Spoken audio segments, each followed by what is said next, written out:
married Ethan in late October, when the air in Charleston still had that warm, salty feel and the locals were already acting like it was winter. The ceremony was at a little venue near the water, nothing too fancy, just string lights and a small band playing covers that made everyone's parents happy. I remember standing there with my hands shaking inside my bouquet, staring at Ethan's face like it was the only stable thing in the world. For years I'd felt like I was always visiting other people's lives, never really living my own. That day, I honestly believed I was finally being invited to stay. His mom, Diane, played the part of the proud mother so well that even my friends whispered how sweet she seemed. She hugged me tight, like we were already close. She kissed my cheek and said, "Welcome, sweetheart," in that soft voice people use when they want you to feel chosen. She even fixed the strap on my dress right before I walked out, her fingers quick and careful, like she'd done it 100 times. When the photographer asked for a picture of the bride with her new mother, Diane held my hands and smiled straight into the camera. I smiled back because I wanted it to be true. At the reception, people kept telling me I'd married into a good family. Ethan's cousins joked about how Diane basically ran everything, and they said it like it was a compliment. The wedding speeches were normal, too long, slightly embarrassing, but warm. Ethan's dad raised his glass and said something about how marriage is teamwork. Diane went after him, speaking without notes, like she'd rehearsed it in her head for years. She talked about Ethan's heart, how he was so easily influenced by big feelings, and everyone laughed. I laughed too, even though my stomach tightened. The way she said it didn't feel like a joke. It felt like a warning wrapped in sugar. Later, when the dance floor filled up, Diane pulled me aside near the dessert table.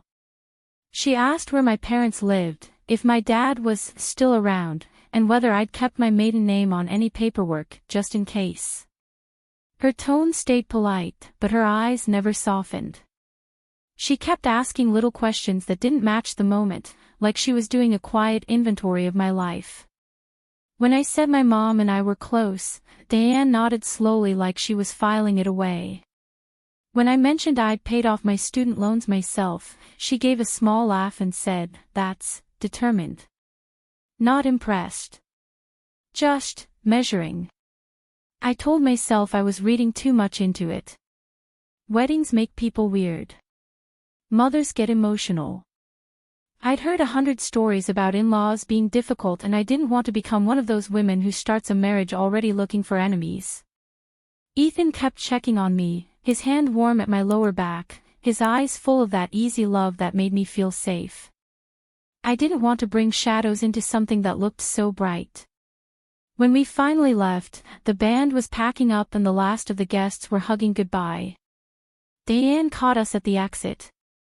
She held Ethan's face in her hands like he was still 10 years old and told him to call her as soon as we landed. Then she turned to me, squeezed my arm, and whispered, "Take care of him. He's all we have." It sounded emotional, almost tender. But the grip was hard enough that my skin stung. I remember thinking it was strange to say, "all we have," when her husband was standing right there. In the car on the way to the airport hotel, I leaned my head against the window and watched streetlights blur past. My phone buzzed with congratulations. My dress was folded carefully in a garment bag. Ethan was humming under his breath, already talking about the honeymoon like it was a little movie we were about to star in. I felt hopeful, the kind of hopeful that makes you stupid. I didn't know that the same woman who helped zip up my dress had been planning, from the start, how to unzip me from their family. I fell asleep that night thinking love was the strongest thing in the room. I didn't understand yet that some people don't fight love head-on. They just wait for the right moment to make it look like love was the mistake. We flew to Maui because Ethan said it was the kind of place where problems looked silly. He wanted us to start clean, just the two of us, no family noise, no work stress, no schedules. When we landed, the air felt thick and sweet, like sunscreen and flowers. The first day was exactly what you'd picture: bare feet, sunburned shoulders, shaved ice that stained our tongues bright colors. Ethan laughed more than I'd seen him laugh in months. I kept thinking, this is it. This is what it's supposed to feel like. The first message from Diane came before we even checked into the hotel. Text me when you're settled, she wrote. Simple. Normal. I told Ethan to reply because it felt respectful. He did, casually, like it was nothing. Then another message came that night, make sure he eats. He forgets when he's distracted. Ethan rolled his eyes and said, she still thinks I'm 12. I laughed with him, because it sounded harmless. By the second day, the messages weren't just to Ethan. Diane started texting me directly. She'd send sweet reminders with little heart emojis that didn't feel like her. Good morning. Don't let him stay out too late, okay? Then, I hope you're being careful with spending. Vacations can make people reckless. I stared at the screen like it was a prank. Who says that to a newlywed? I showed Ethan, and he shrugged like it was annoying but normal. That's just Mom, he said.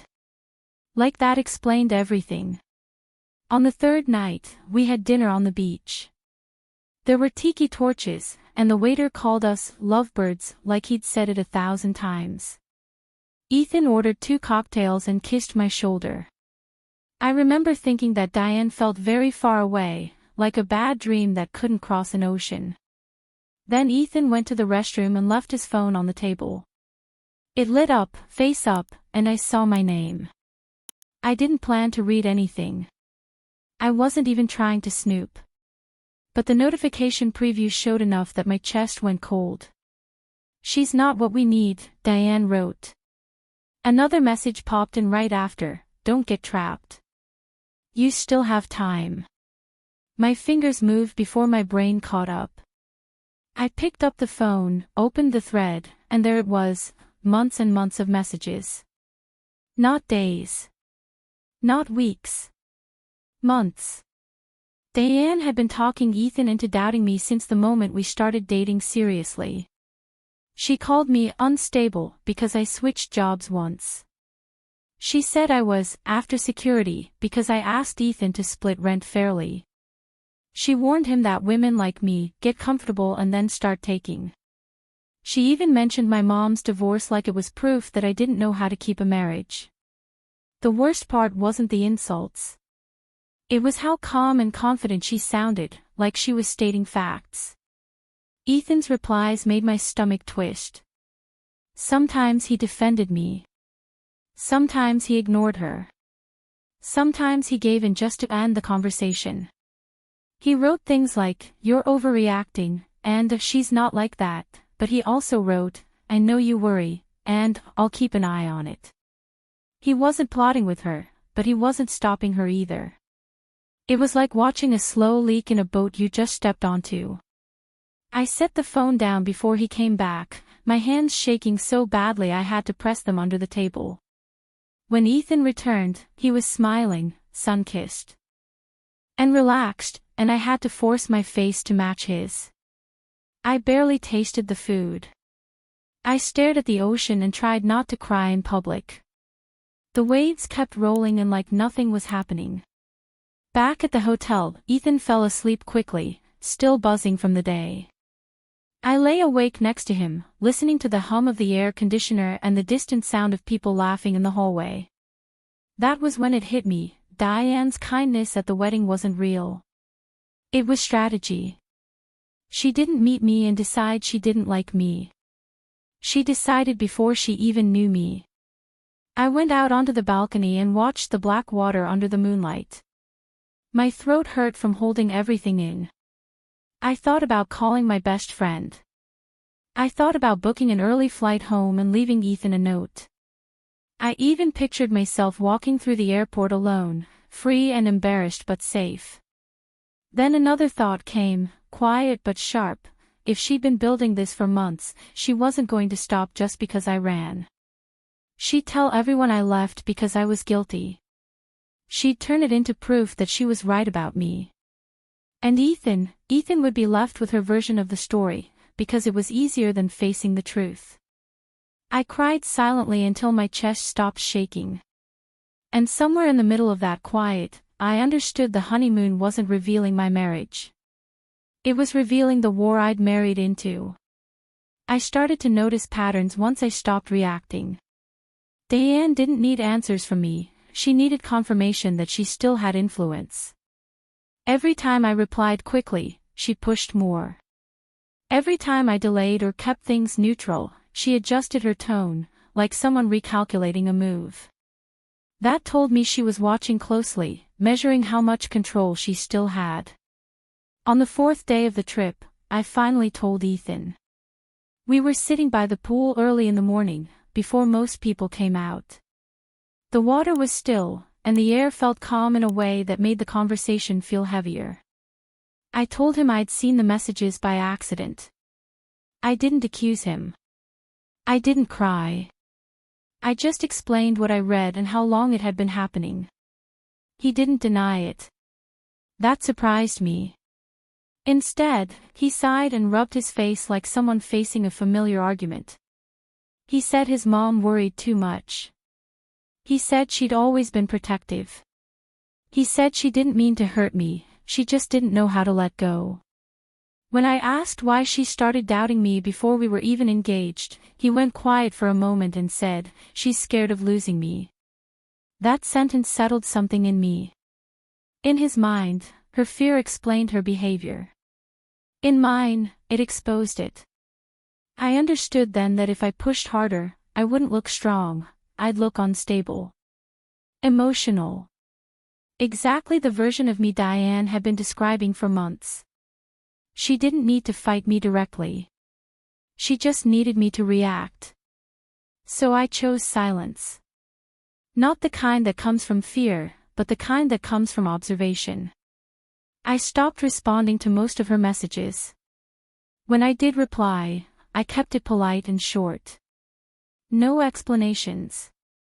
No defenses. I smiled in the photos Ethan posted. I acted normal at dinners. And while Diane believed I was stepping back, I was actually paying attention. When we got home, everything resumed like nothing had happened. Sunday lunches. Group texts. Small talk. Diane hugged me in front of everyone and called me dear. She asked about the honeymoon and followed it with questions about money, schedules, and plans. I answered calmly, choosing my words carefully. I started noticing how she spoke about me when she thought I wasn't listening, and who repeated her words without thinking. I began writing things down. Dates. Messages. Comments that didn't match her public kindness. I didn't know yet what I would do with it. I just knew I'd need it. Silence stopped being a weakness. It became a strategy. And for the first time since the wedding, I felt like I wasn't just surviving the situation anymore. I was learning it. Living under Diane's presence felt like learning a language I never wanted to speak. It wasn't loud or aggressive. It was subtle, slow, and constant. She never confronted me directly. Instead, she asked questions in front of others that made me look careless, or she repeated private conversations as if they were harmless anecdotes. Each comment was small on its own, but together they formed a picture she wanted people to believe. I started noticing how she controlled the room without ever taking center stage. At family gatherings, she let others talk first, then gently redirected the conversation. If someone praised me, she smiled and added a detail that shifted the tone. If someone questioned her, she laughed it off and changed the subject. She didn't need to argue. She just needed to guide. What surprised me most was how predictable it all became once I stopped reacting. Diane relied on emotional responses. When she didn't get them from me, she tried different angles. Concern. Jokes. Silence. Each move told me more about what she feared losing. Control wasn't just her habit. It was her security. I also started seeing how much of Ethan's life had been shaped around keeping her calm. He checked his phone when it buzzed, even in the middle of conversations. He softened his opinions when he knew she disagreed. He didn't notice he was doing it. It had always been normal to him. Watching it from the outside made everything clearer. So I kept observing. I listened more than I spoke. I noticed who repeated Diane's version of events and who quietly questioned them. I paid attention to the moments when her stories didn't line up. I wasn't waiting to attack. I was waiting for her to expose herself. By then, I understood something important. Diane wasn't powerful because she was strong. She was powerful because no one challenged her calmly. And calm, I was learning, made her uncomfortable. The moment everything shifted didn't arrive with drama. It came quietly, during a family dispute that had nothing to do with me on the surface. Ethan's parents were arguing with his uncle about money tied to an old property. It was the kind of disagreement families pretend is temporary, but never really is. Diane took control immediately. She spoke confidently, explaining details that didn't fully make sense. Then, without warning, she brought me into it. She suggested I had influenced Ethan's opinion. She hinted that I cared too much about finances, that I pushed him in directions that benefited me. She said it calmly, like she was stating something obvious. The room went quiet. I felt all eyes turn to me, waiting for a reaction. That was the moment Diane expected me to defend myself emotionally. Instead, I asked a simple question. Then another. I pointed out dates that didn't match. Messages that said otherwise. I didn't accuse. I just corrected. Diane tried to redirect, but it didn't work this time. Someone asked her to clarify. Someone else remembered a conversation differently. The story she had built started to crack, not because I attacked it, but because it couldn't hold up on its own. For the first time, her voice faltered. Not loud enough to draw attention, but enough to be noticed. She smiled, but it didn't reach her eyes. The authority she relied on slipped, just slightly, but everyone felt it. I didn't need to say much after that. The truth sat in the room, uncomfortable and undeniable. And Diane, without realizing it, had. Dee led everyone straight to it. Nothing exploded after that day. There were no dramatic confrontations, no apologies, no clear ending. Things simply shifted. Diane spoke less. People listened differently. Her words no longer landed the way they used to. Ethan didn't change overnight, but something in him softened. He started asking questions instead of defending. He noticed things he'd ignored before. It was painful for him, realizing how much he'd normalized. I didn't push. I let him see it at his own pace. Our marriage didn't become perfect. It became honest. We had difficult conversations. We argued. We learned how to set boundaries that didn't involve choosing sides, but choosing peace. Diane wasn't removed from our lives, but her influence was. I understood then that survival doesn't always mean leaving. Sometimes it means staying long enough to understand what you're dealing with. I didn't win because I was louder or harsher. I won because I refused to disappear. I didn't just marry the love of my life. I learned how to protect my place in my own story. And in the end, Diane didn't fall because I pushed her. She fell because she stood on a lie that couldn't hold her forever.